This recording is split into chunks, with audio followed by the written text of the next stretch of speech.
नमस्कार। नमस्कार। आप सबका बहुत बहुत धन्यवाद हमारा चैनल देखने के लिए, और सबसे ज़्यादा धन्यवाद आपका जी। हमारी मैडम तैयार हो जाती हैं बड़ी मुश्किल से और बोल देती हैं ऐसे ही। बीच में टोका टाके ही नहीं करनी। ऐसे होता है ना कि नहीं टोका नहीं टाके नहीं करनी। नहीं नहीं, ऐसे ही अपने नंबर बना रहे हैं नंबर ये। बना रहे हैं, हाँ। मैं नंबर बनाऊंगा तो वीडियो बनेगा, ठीक है ना। तो आओ फिर आज का फिर क्या प्रसंग आपको सुनाएं। कथा सुननी है कोई, किस तरह का आप विषय चाहते हो? शिक्षाप्रद कथा कोई शिक्षाप्रद सुनाओ। कथा सुनाते हाँ, हैं। सुनाओ फिर। देखो, शिक्षाप्रद कथा सुनाने से पहले मैं आपको बता देता हूँ, जितनी हमारी कथाएं होती हैं जीवन में कहीं ना कहीं काम आने वाली होती हैं।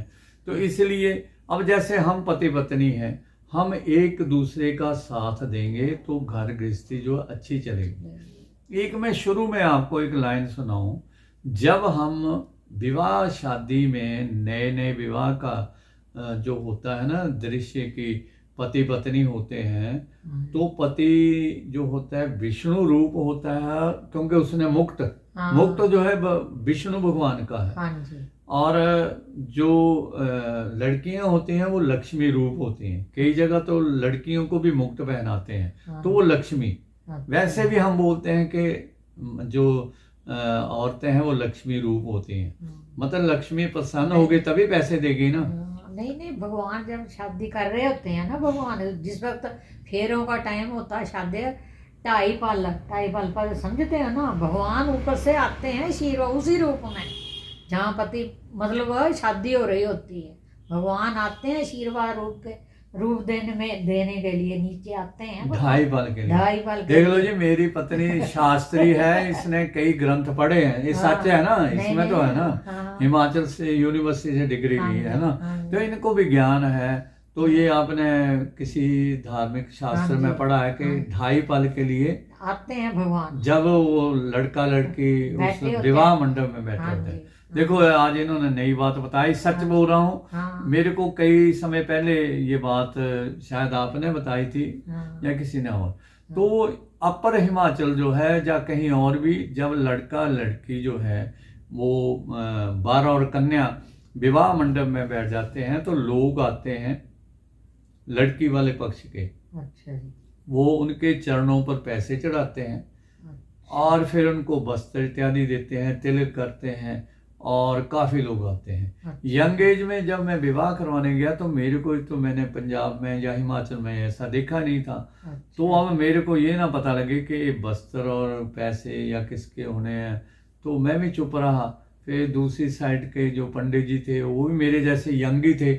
तो मैंने किसी से पूछा कि ये पैसे, आपको पता होगा जब लड़का विवाहने के लिए जाता है तब उसको तिलक और कपड़े वगैरह है ना। हाँ जी। लेकिन विवाह मंडप में दोनों को पैसे पैरों पर चढ़ा रहे हैं, टिक्का लगा रहे हैं, कपड़े दे रहे हैं। ये तो आपने भी शायद नहीं सुना होगा। नहीं, है ना। तो मैं तो पहली बार सुन रहे हैं आपसे। तो वो दोनों को विष्णु और लक्ष्मी मान करके मत्था टेक रहे होते हैं। सही बात थी उनकी, तो सही बात है। विष्णु और लक्ष्मी रूप जान। और वो जो वस्त्र और कपड़े और दक्षिणा होते हैं ना, पैसे अच्छे खासे उस जमाने में हो गए थे, वो लड़की के होते हैं या लड़के के, मतलब दोनों के होते हैं। अच्छा जी। वो पंडित जी के नहीं होते। अच्छा। ये भी आपको बता दें, ये मत सोचना पंडित जी को बहुत पैसे मिल गए। अच्छा। हाँ, वो पंडित जी के नहीं है, वो उस लड़के और लड़की को उन्होंने लक्ष्मी और विष्णु मान करके उनको दिए। अब ऐसे ही मैं आपको एक बड़ी शिक्षाप्रद कथा सुनाने लगा हूँ। अच्छा। क्योंकि एक लक्ष्मी है तो दूसरा विष्णु भी है, तो दोनों में समन्वय अच्छा होना चाहिए, तालमेल अच्छा होना चाहिए। अब एक घर में जैसे समझ लो 3 भाई थे, तीनों खूब काम चलता था, उनका कारोबार था और तीनों सुखी थे। लेकिन कर्म अपने अपने होते हैं, कमाई तो अपनी अपनी है ना। कर्म तो अपने अपने ना। अब दोनों भाई जो बड़े थे तो वो तो अच्छे इसमें थे, तो अलग हो गए। लेकिन तीसरा भाई ना, उसके औलाद भी नहीं हुई, ऊपर से जो वो ना गलत कार्यों में पड़ गया। अब वो कार्य करते करते इतने गलत कार्यों में भी चलते चलते ना, जैसे वेश्याएं होती हैं उनके पास जाना, और जो दुनिया भर के बुरे काम उसने करने। अच्छा जी। अब पत्नी जो थी वो पतिव्रता थी, धर्म का पालन करने वाली थी, पति सेवा में लगी रहती थी। लोग उसको कहते भी थे छोड़ दे, ऐसे पति का क्या करना जो ऐसे काम करता है ना। अपना धर्म भगवाना महाराज बड़ा कठिन होता है, जो हाँ। नशे करके आए हाँ, और उसको साथ अभद्र व्यवहार करे, उसको गालियां दे और ये करे, तो लोगों ने तो कहना है, छोड़ दे इसको, क्या रखना। गलत बात है, वैसे उसकी बात गलत है, वो ऐसे ना करे, पर लेकिन कर्म उसके ऐसे। नहीं तो वो समझे तब को समझाए ना, को समझने वाला भी होना चाहिए। हाँ समझे तब बना। अब वो बुरी आते हैं वो छोड़ता नहीं था, और औरतों के पास जाना और गंदे कार्य करना, धीरे धीरे पैसे तो खत्म हो गए। अब पैसे कितने दिन चलेंगे, लेकिन वो सेवा करती रहती थी, अपने आप मेहनत मजदूरी करने चली जाती थी, घर का किसी तरह से उनका चलता था। औलाद हुई नहीं उनके घर में। अब कर्मों का फल ये देखो कि वो बुरे कर्म करता था ना, तो उसका फल भी तो उसको मिलना था ना। मिलना, बुरे कर्म का तो लेट मिलता है, लेट मिले जल्दी मिले, मिलना जरूर है। कुछ कर्म तो होते हैं वो यही फल मिल जाता है, वो साथ साथ में मिल जाता कुछ है। कर्म एफडी के रूप में अगले जन्म में चले जाते हैं। जैसे पिछले जन्म के बच्चा जन्म लेता तो मुट्ठियां बंद होती हैं, तो पिछले जन्म की वो एफडी होती है, वो यहाँ कैश हो गई, वो तो है ना। यहाँ के कुछ कर्म यहाँ भोगे और कुछ आगे अगले जन्म में। हाँ, हमारे धर्म के अनुसार होता है। हाँ जी। जैसे गीता में भी भगवान कृष्ण ने कहा कि जातस्य ही जिसकी मृत्यु है जन्म है उसका, वो मेरे को श्लोक थोड़ा मैं भूल रहा हूँ। लेकिन ये जो कथा है इसमें क्या हुआ कि उसको उसके कर्मों का फल इस जन्म में ऐसे मिला कि उसको कुष्ठ रोग हो गया। अब वो रोग हो गया तो सारे अंग उसके गलने लग पड़े, सड़ने लग पड़े, और सारा शरीर ना उसका जख्मी जैसा हो गया। अच्छा जी। लेकिन उसकी जो धर्म पत्नी थी वो इतनी सहन शक्ति वाली थी कि उसको दवाई लगानी, जो भी दवाई मिलनी वो लगानी। ये इतिहास की है, स्कंद पुराण में कथा है। थोड़ा इसमें मैंने और तरह से सुनाया है, क्योंकि लोगों में इसमें फिर रुचि भी होती है।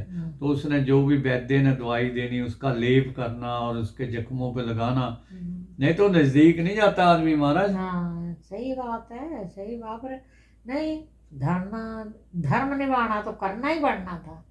करना क्या महाराज, कई लोग अभी तो नहीं, पहले हम दूसरे घर में रहते थे, पंडित जी शास्त्री जी ਤੁਹਾਨੂੰ ज्योतिष आंदा पंजाबी में बोलना कि हमारे घर वाला का देखो जी कब इसने जाना है, कोई उपाय बताओ। जिस आदमी ने सारी उम्र साथ दिया उसको जाने के लिए कि हम थक गए हैं, अब इतना सारा शरीर गंदा कर देते हैं और हमसे नहीं होता, तो इसके ना पर्दा पड़ जाए, ऐसे सुना है ना हमारे पास कोई पत्नी के लिए।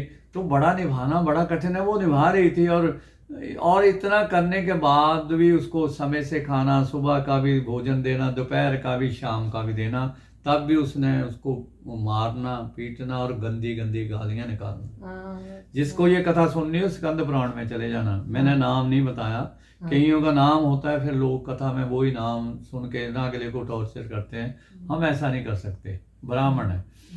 तो हुआ क्या कि रोज का उसका नियम गालियां गंदी गंदी, उसको हर तरह से दुखी करना, लेकिन वो अपने धर्म में लगी रही। एक शाम का समय आया तो उसने क्या देखा कि ना एक सुंदर सी वेश्या जा रही है।